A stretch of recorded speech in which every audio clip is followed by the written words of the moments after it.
안녕하세요, 배로원입니다. 오늘은 야간 출근 영상을 올렸습니다. 직업 특성상 야간 교대를 해야 할 때가 있어서 그런데요.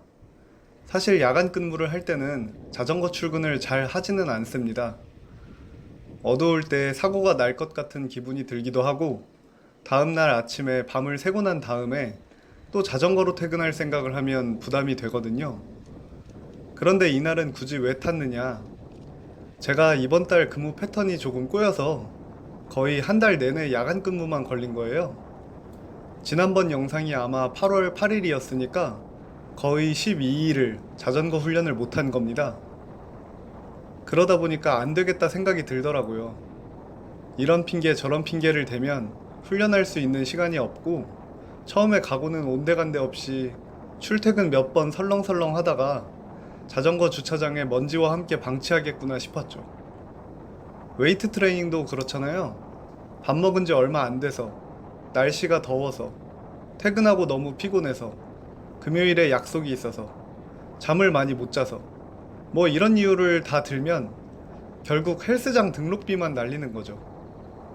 그래서 앞으로는 야간 근무가 있어도 무조건 자전거를 타야겠다 결심하고 끌고 나온 겁니다.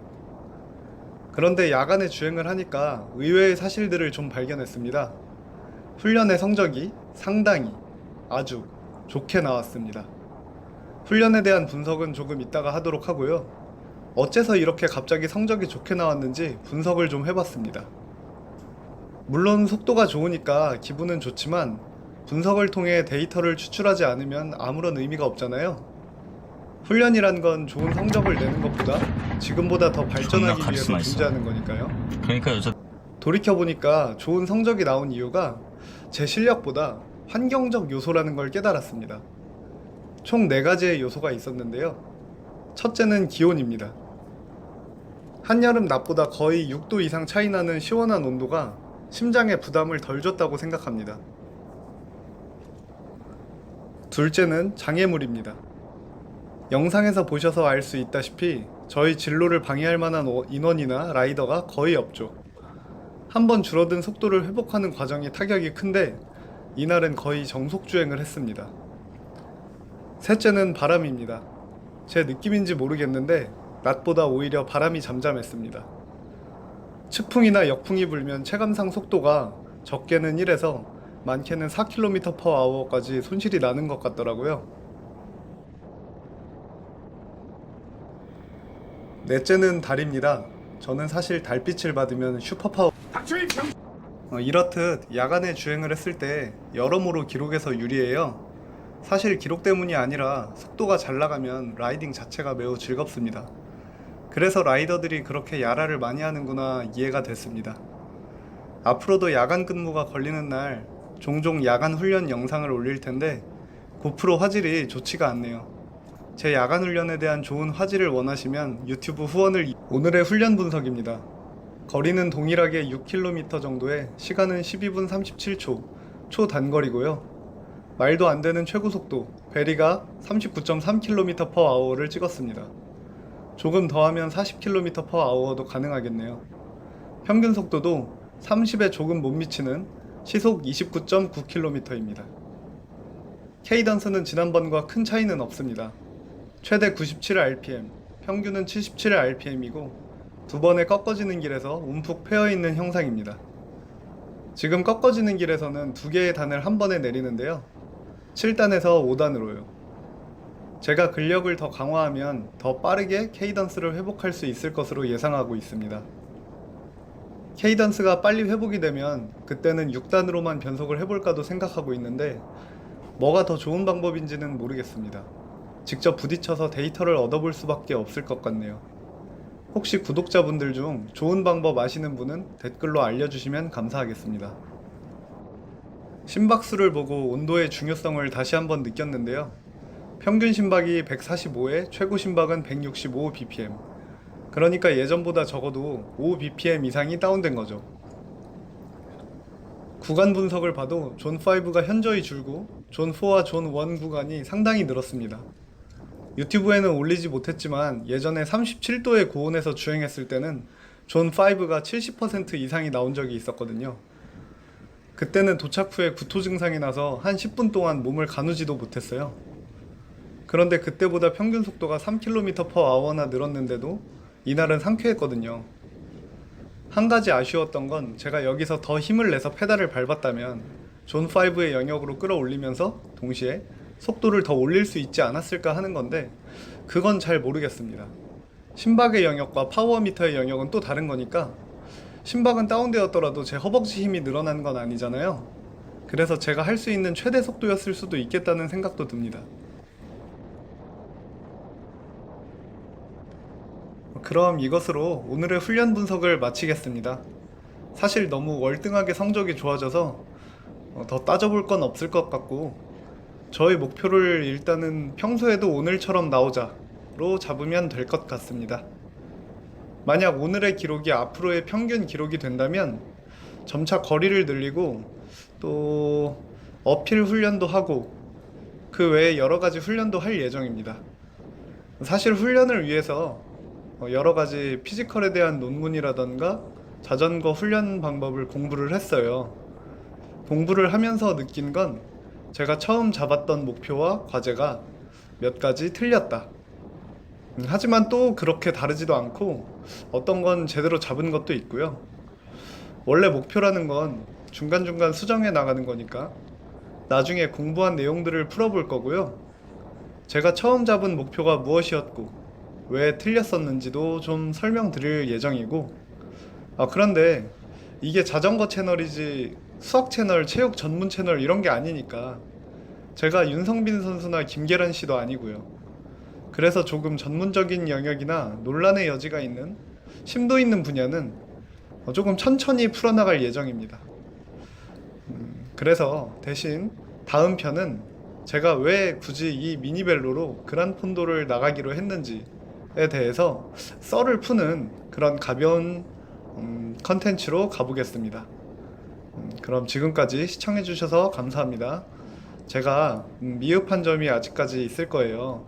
그래도 지금 많이 개선한 부분이 있습니다. 예를 들면 지금 예전 편과 조금 다른 것들이 있을 거예요. 화각이라든지 계속 아래만 쳐다보고 있던 것들이 조금씩 경치가 보이죠. 예, 그런 것도 그렇고 아마 제 음질이 많이 좋아졌을 거예요. 그 이유는 제가 원래 쓰던 마이크를 버리고 그냥 핸드폰으로 녹음을 하기 시작했습니다. 그런데 이게 핸드폰이 훨씬 더 음질이 좋게 나오더라고요. 제 원래 목소리를 반영하기도 하고 그래서 여러 가지 계속 보기에 안 좋은 것들을 개선해 나가는 데 노력을 하고 있으니까 끝까지 응원을 해주시고 함께 성장을 하는 그런 채널이 됐으면 좋겠습니다. 그러면은 앞으로 다음 편에도 또 볼 수 있었으면 좋겠습니다. 네, 감사합니다.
하,